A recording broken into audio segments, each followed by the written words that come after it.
बड़ी से बड़ी संख्या पर आधारित प्रश्न को आज हम लोग हल करने सीखेंगे। बाई ऑप्शन भी इसे हम लोग देखेंगे और इसे बनाते कैसे हैं ये देखते हैं। तो 5 अंकों की बड़ी से बड़ी संख्या बताइए जो 6, 7, 8, 9, 10 में से प्रत्येक से पूर्णतः विभक्त हो। बड़ी से बड़ी संख्या किसे कहते हैं? तो बड़ी से बड़ी संख्या का मतलब हुआ कि जितने अंक का बड़ी से बड़ी संख्या कहेगा उतना 9 होना चाहिए। जैसे 4 अंकों की बड़ी से बड़ी संख्या तो 4 गुना 9, 5 अंकों की बड़ी से बड़ी संख्या 5 गुना 9, 10 अंकों की बड़ी से बड़ी संख्या 10 गुना 9। तो इसने कहा कि 5 अंकों की बड़ी से बड़ी संख्या होनी चाहिए। तो 5 अंकों की बड़ी से बड़ी संख्या यानी 5 6 9 हमको हमारे पास चाहिए। हो गया। अब बोलता है कि इन सभी से ये कट जाना चाहिए, विभक्त होना चाहिए।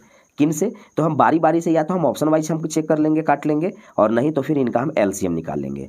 यानी 6, 7, 8, 9, 10 इनका एलसीएम जैसे ही हम निकालेंगे, अगर हम एलसीएम निकाल करके जिससे हम भाग देंगे तो उसका मतलब निकलेगा कि इन सभी से भाग देने के बराबर हो जाएगा। तो इसका एलसीएम आप निकाल लेंगे, इसका एलसीएम आ जाएगा 2520। एलसीएम तो निकालने आपको आता ही होगा। अब 2520 से जब मैं इसमें भाग दूंगा ना तो इन सभी से भाग देने के बराबर वैल्यू होगा। इसी को एलसीएम कहते हैं कि आप बारी बारी से सबसे भाग ना दें, बल्कि उनका आप एलसीएम निकाल लें, और एलसीएम से जब आप भाग देंगे इनमें तो ये सभी से भाग देने के बराबर वैल्यू होगा। अब इन्हें भाग कैसे दें? तो 999 में नहीं जाएगा क्योंकि 2500 है। आप इसे 2500 पढ़ें तो यहाँ तक पहुँचेंगे तो 10,000 के नज़दीक हुआ। अगर ये सिर्फ 2500 होता तो 25 चौका 10,000 पूर जाता। 25 चौका 2500 है तो 2500 के हिसाब से कितना हो जाता? 10,000 होता। तो 4 बार तो जाएगा नहीं, तो हम इसे 3 बार लेके चलेंगे। तो 3 बार ले जाएंगे तो यहाँ से 0, 3 दूना के 6, 3 पच्चे 15 और 3 दूना के 6 और 1 7। यहाँ से 9, 3, 4, 2 एक और उतार लेते हैं। अब मैं इसे सिर्फ 2500 पढ़ रहा हूँ तो ये कितना है? 24,000 है। तो अगर ये 2500 है तो ये कितना है? 24,000 है।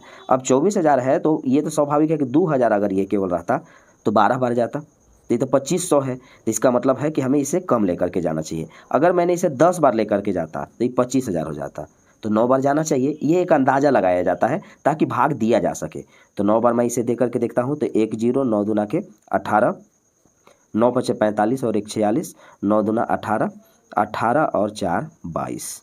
अब हम यहाँ से घटाते हैं तो 9 1 7 1 1719 आया। अब मेन खेल स्टार्ट होता है कि इसका नियम क्या है। तो नियम ये है कि 5 अंकों की बड़ी से बड़ी संख्या कहा तो आप 5 को 9 सोच लें। 5 अंकों की बड़ी से बड़ी संख्या कहा तो आप 5 को 9 सोच लें। उसके बाद एलसीएम निकाल करके भाग दें। अब जो शेषफल है ना, इसको इसमें हम घटाएंगे तब जा करके हमारा आंसर आएगा। तो 1 2 3 4 5 5 6 9 है, इसमें से मैं घटाऊंगा 1719।